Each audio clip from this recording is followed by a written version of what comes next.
RCB बनाम GT होगा qualifier one मुकाबला।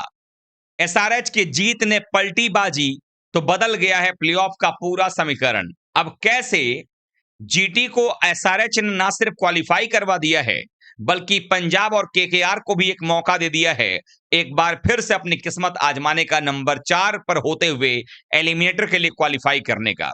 किस तरह से चेन्नई सुपर किंग्स ने अपने पैरों पर कुल्हाड़ी मार ली है और अब चेन्नई सुपर किंग्स बस ऊपर वाले की दुआओं पर ही निर्भर करती है कि वो क्वालिफाई करेगी या नहीं करेगी। ये सारी जानकारी आपको इस वीडियो में बताएंगे। वीडियो पूरा डिटेल में है, देखिएगा।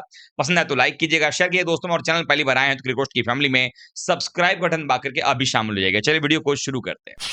आप सबको मालूम ही है कि आईपीएल में जो ये सप्ताह चल रहा है, जो खास करके आखिरी लीग स्टेज का सप्ताह है, जो 24 तारीख को खत्म हो जाएगा, इसमें हर दिन क्वालिफिकेशन की रेस ऐसे भागदौड़ में तब्दील हो चुकी है जहां पर हर टीम वो 2 अंक लेना चाह रही है। अब जैसे ही एसआरएच की टीम ने सीएसके को हराया है, एसआरएच खुद भी क्वालिफाई कर गई है।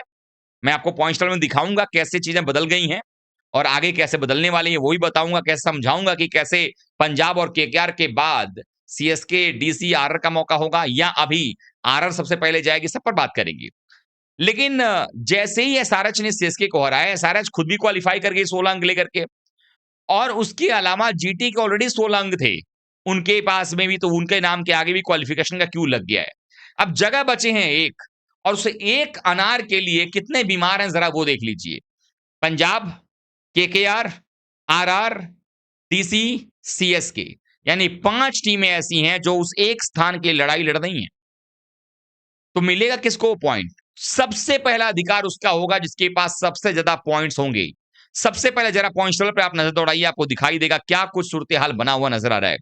आरसीबी, गुजरात, सनराइजर्स हैदराबाद, इन तीनों की बात ही करना बेकार है, क्योंकि ये तीनों टीमें अब लड़ाई लड़ने वाली हैं इस बात के लिए कि इनमें से टॉप 2 कौन होगा। एक तो आरसीबी नजर आ रही है कि वो क्वालिफायर 1 खेलेगी। गुजरात और हैदराबाद में कौन क्वालिफायर 1 खेलेगा ये आपको वक्त बताएगा, पता चल जाएगा। लेकिन चौथे नंबर पर पंजाब किंग्स अभी बनी हुई है। क्या पंजाब ही चौथे नंबर पर बनी रह जाएगी या उसको कोई हटा पाएगा?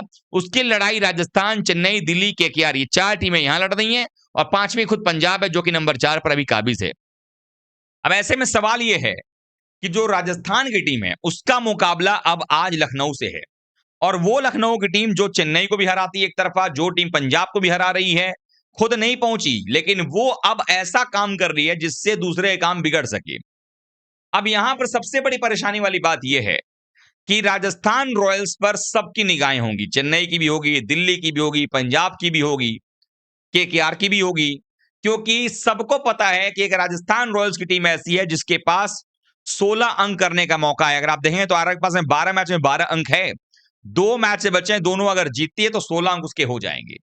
लेकिन अगर लखनऊ ने राजस्थान रॉयल्स का काम बिगाड़ा तो फिर राजस्थान रॉयल्स की टीम भी चेन्नई और दिल्ली की कैटेगरी में आकर खड़ी हो जाएगी। ऐसे में सिर्फ 2 टीमें ऐसी हैं जिनको 15 अंक लेकर के अपने आप को क्वालिफाई करने का एक चांस मिलने वाला है। अब वो 15 अंक क्वालिफिकेशन के लिए जो करने वो कैसे हैं जरा वो समझिए। उसके बाद आपको बताऊंगा कि टॉप 3 में जो टीमें हैं, आरसीबी, जीटी और एसआरएच, उनमें से क्यों मैं कह रहा हूं कि आरसीबी और जीटी का क्वालिफायर 1 होगा, उस पर भी मैं आगे आने वाला हूं।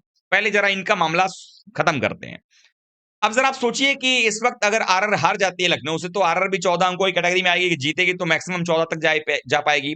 चेन्नई भी मैक्सिमम 14 पहुंच सकती है और दिल्ली भी मैक्सिमम 14 पहुंच सकती है। तो 14 वालों को बाद में चांस मिलेगा, पहले 15 वाले पहुंचेंगे। 15 में केकेआर और पंजाब का मैच है। अब यहां पर मुश्किल यह है कि केकेआर को 2 बार लड़ाई लड़नी है, 2 बड़ी टीमें उनके सामने है। एक लखनऊ की टीम सामने रहेगी और एक दिल्ली की टीम सामने रहेगी और एक टीम जो है मुंबई की सामने रहेगी। यानी दिल्ली और मुंबई में से अगर एक मैच भी आप हारे तो आप क्वालिफिकेशन के राउंड से बाहर हो जाएंगे, चूंकि आप 15 नहीं कर पाएंगे, 13 पर ही अटक जाएंगे और 13 पर क्वालिफिकेशन शायद ही हो, या जब होगा तो ही बताएंगे आपको। लेकिन पंजाब के पास एक मौका है, लखनऊ को हराओ, 15 अंक हासिल करो। यानी कि अगर आज के मैच में लखनऊ आरआर को हराती है तो फिर बाकी सारे समीकरण 14 पर, पंजाब केकेआर का समीकरण 15 पर आ जाएगा। ऐसे में पंजाब को सिर्फ एक काम करना रहेगा कि वो हरा दे। अगर जैसे ही वो हराएगी एलएसजी को, उसका नेट रन रेट केकेआर की अपेक्षा ज्यादा बेहतर है, तो उम्मीद ये होगा कि 15 अंक के साथ वो क्वालिफाई कर जाएगा। और 15 अंक पर नेट रन रेट तब आएगा जब केकेआर भी 15 करे अगर वो एक मैच भी हार जाएगा तो 13 पर रह जाएगा, तो सीधे सीधे चौथे नंबर पर पंजाब अभी है 13 अंक के साथ में, चौथे नंबर पर ही रहते हुए 15 अंक के साथ वो क्वालिफाई कर सकता है। लेकिन उसके लिए आरआर को आज हारना होगा लखनऊ से। लेकिन अगर आरआर की टीम आज लखनऊ को हरा देती है तो फिर इंतजार लंबा हो सकता है, क्योंकि फिर यह उम्मीद करना पड़ेगा पंजाब और केकेआर को कि आरआर जो है वो अंतिम मुकाबला अपना हार जाए। क्या वहां पर ये हो पाएगा? चूंकि आरआर का जो अंतिम मैच है वो मुंबई से है, वानखेड़े में है, और ये हो सकता है कि आरआर यहां अगर जीतता है तो वहां हार जाए। यानी अगर एक भी मैच आरआर हारता है तो चांस सीधे पंजाब और केकेआर को मिलेगा, पहला चांस, क्योंकि आरआर 16 नहीं कर पाएगा, एक भी मैच हारेगा तो 16 नहीं होगा, तो 15 अंक वालों को मौका मिलेगा। 15 अंक में पंजाब को काम करना है कि हराना है उनको, सबसे पहले अपने अपोनेंट एलएसजी को 15 कर लेना, और फिर इंतजार करना है कि दिल्ली या मुंबई में से कोई एक टीम केकेआर को हरा दे। और फिर ऐसे में आपकी जो 4 टॉप टीमें होंगी, 3 आपको मिल चुकी हैं, आरसीबी, जीटी, एसआरएच, और फिर हो जाएगी पंजाब। अब आते हैं कि भाई ये हो जाएगा तो क्वालिफायर का क्या होगा। और ये सब चीजें जो हुई हैं, बदली हैं किस्मत ना, वो सब चेन्नई के हारने से हुआ है। चेन्नई अगर जीतती तो चेन्नई और आरआर दो दावेदार अभी भी 16 अंक की लड़ाई लड़ रहे होते। लेकिन चलिए बात करते हैं दावेदार में क्वालिफायर 1 जीटी के बारे में। मैं क्यों कह रहा हूं, कारण उसका यह है कि आरसीबी के पास ऑलरेडी 18 अंक हैं, और नेट रन रेट अगर मैं दिखाऊं आपको, आपके पास में अगर दिखाई देगा सबसे पहले 1.06, इतना बेहतर नेट रन रेट किसी के पास नहीं है। अब जीटी का जो आखिरी मुकाबला वो चेन्नई से है। अब आप ये मान के चलें कि जीटी और हैदराबाद का आखिरी मुकाबला आरसीबी से है। तो अगर मैं ये मानूं कि हैदराबाद की टीम, अगर वो सिनारियो में देखा जाए तो हैदराबाद की टीम अगर अपने 14वें मुकाबले में आरसीबी को हरा देती है, तो क्या इतने बड़े अंतर से वो हरा पाएगी? क्या वो 60-70 रन से हरा देगी कि उसका नेट रन रेट 0.35 से वो बढ़ करके ऊपर चला जाए 0.78 पे, और उतना ही नीचे आ जाए? क्योंकि अगर ऐसा होता भी है, 50 रन के बड़े अंतर से अगर आरसीबी हारती भी है, तो उस केस में भी जो एसआरएच का जो नेट रन रेट है वो जीटी से बेहतर तो हो जाएगा, लेकिन एसआरएच आरसीबी से बेहतर नहीं होगा। और आरसीबी की जो टीम है देन वो क्वालिफायर 1 खेलने को तैयार हो जाएगी। लेकिन फिर ऐसे केस में क्या होगा, गुजरात टाइटंस और सीएसके का जो मुकाबला होगा वो गुजरात टाइटंस के क्वालिफायर 1 खेलने के लिए बड़ा इंपॉर्टेंट हो जाएगा, कि गुजरात टाइटंस अगर सीएसके को हरा देती है तो चूंकि गुजरात का नेट रन ऑलरेडी 0.40 पर है, वो थोड़ा और बढ़ेगा, तो फिर मौका बनेगा। लड़ाई जीटी और एसआरएच में है। लेकिन जिस तरीके से आरसीबी फॉर्म में चल रही है और आरसीबी का जो मुकाबला होना है, ऐसे में अगर बल्लेबाजी का विकेट मिला हैदराबाद की राजीव गांधी स्टेडियम में, तो फिर आरसीबी की टीम बल्लेबाजी में भी बड़े स्कोर बना सकती है। गेंदबाजी आरसीबी की ज्यादा बेहतर है अगर आप कंपेयर करेंगे चेन्नई से।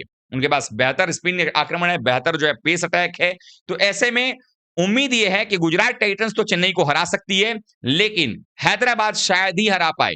और यह भी हो सकता है कि बहुत क्लोज कॉन्टेस्ट हो, तो अगर हराती भी है हैदराबाद तो वो 18 अंक तो ले लेगी, लेकिन नेट रन रेट में उतना सुधार नहीं हो पाएगा जितना शायद गुजरात टाइटंस चेन्नई को हरा कर सकता है।